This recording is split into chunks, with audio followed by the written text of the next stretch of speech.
অনেক দিন আগের কথা, এক গভীর জঙ্গলে টুনা আর টুনি নামে একজোড়া পাখি বাস করত। তারা ছিল বনের রাজা ও রানী।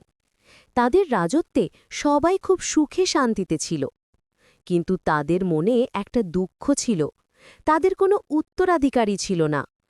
কে তাদের পরে এই সুবিশাল রাজ্যের ভার নেবে, সেই চিন্তায় তাদের ঘুম আসত না। মহারাজ, আর কতদিন এইভাবে চলবে? প্রজা পাখিরা রোজ জিজ্ঞেস করে উত্তরসূরির কথা। জানি টুনি, আমাদের কোনো উত্তরাধিকারী নেই। আর এই সুযোগ নিচ্ছে সেই দুষ্টু কাক। সে প্রতিদিনই শক্তি বাড়ানোর চেষ্টা করছে। তার চোখ আমাদের সিংহাসনে। যদি সে আক্রমণ করে, তবে আমাদের প্রজা পাখিদের কি হবে? তারা নিরাপদে থাকবে তো? তুমি ভয় পেও না টুনি, আমরা আজই পাশের জঙ্গলের শিয়াল পণ্ডিতের কাছে যাব। সে নিশ্চয়ই আমাদের সাহায্য করবে। ঠিক আছে টুনা। টুনা ও টুনি বুঝতে পারল যে তাদের আর দেরি করা ঠিক হবে না। রাজ্যের ভবিষ্যৎ সুরক্ষিত করতে হলে তাদের দ্রুত একজন যোগ্য উত্তরাধিকারী খুঁজে বের করতে হবে। তাই তারা ঠিক করল পাশের জঙ্গলের বিখ্যাত জ্ঞানী শিয়ালের কাছে পরামর্শ নিতে যাবে। দুই পাখি ডানা মেলে উড়ে গেল অন্য বনে। শিয়ালকে তারা তাদের সব দুঃখের কথা জানাল এবং জানতে চাইল কিভাবে একজন সৎ ও লোভহীন উত্তরাধিকারী খুঁজে পাওয়া যায়। পণ্ডিত মশাই, আপনি তো সবই জানেন। এ রাজ্যের জন্য যোগ্য একজন রাজা খুঁজে বের করতে আমাদের সাহায্য করুন। চিন্তা করো না, আমার কথা মন দিয়ে শোনো। তোমরা জঙ্গলের সব পাখিদের আমার দেওয়া এই বীজগুলো দেবে এবং বলবে যে এই বীজগুলো থেকে সবচেয়ে বড় গাছ গজাতে পারবে, সেই হবে এই জঙ্গলের পরবর্তী রাজা। তাদের এই অনুপস্থিতির সুযোগ নিল এক ধূর্ত কাক।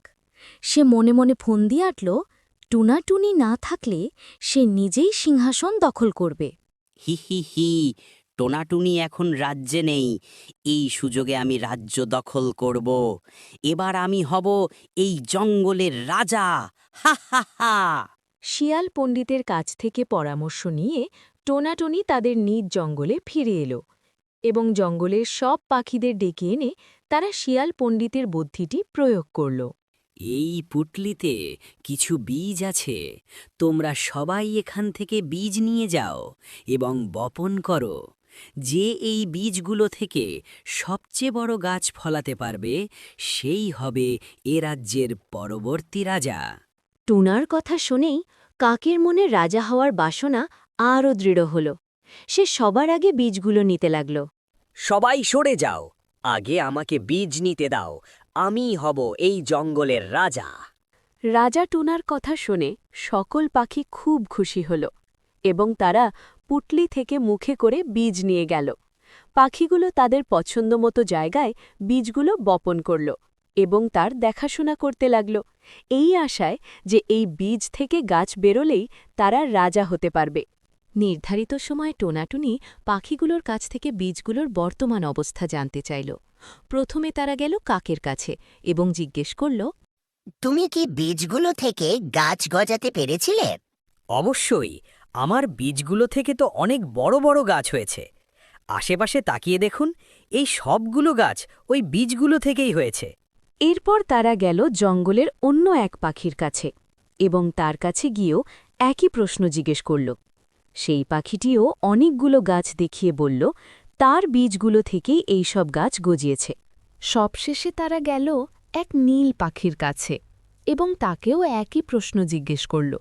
উত্তরে নীল পাখিটি বলল, মহারাজ, আমি অনেক চেষ্টা করেছি, কিন্তু এই বীজগুলো থেকে কোনো গাছ গজাতে পারিনি।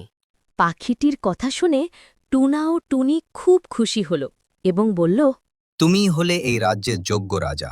তোমার মনে কোনো লোভ নেই, তোমার মধ্যে আছে সততা। আমি সবাইকে যে বীজগুলো দিয়েছিলাম সেগুলো ছিল সিদ্ধ করা, তাই সেগুলো থেকে কোনোভাবেই গাছ গজানো সম্ভব নয়। কিন্তু অন্য পাখিগুলো রাজা হওয়ার লোভে মিথ্যা কথা বলেছে, কিন্তু তুমি লোভ না করে সততার আশ্রয় নিয়েছ, তাই তুমিই হলে এ রাজ্যের যোগ্য রাজা। টুনার কথা শুনে নীল পাখিটি খুব খুশি হল। টোনাটনি শিয়াল পণ্ডিতকে ধন্যবাদ জানাল তাদেরকে যোগ্য উত্তরসূরি খুঁজে দেওয়ার জন্য। তখন ওই দুষ্টু কাক কাঁদতে লাগল এবং মিথ্যা বলার জন্য আফসোস করতে লাগল। তখন শিয়াল পণ্ডিত ওই কাককে উদ্দেশ্য করে বলল, তোমার লোভের কারণেই তুমি রাজা হতে পারোনি। সৎ পথ ছেড়ে তুমি মিথ্যার আশ্রয় নিয়েছ।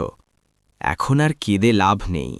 এরপর নীল পাখিটির মাথায় মুকুট পরিয়ে তাকে রাজা ঘোষণা করা হল। সে খুবই সুন্দরভাবে পাখিদের রাজ্যটি পরিচালনা করতে লাগল। এরপর থেকে সব পাখিগুলোর সুখে শান্তিতে মিলে মিশে জঙ্গলে বসবাস করতে লাগল।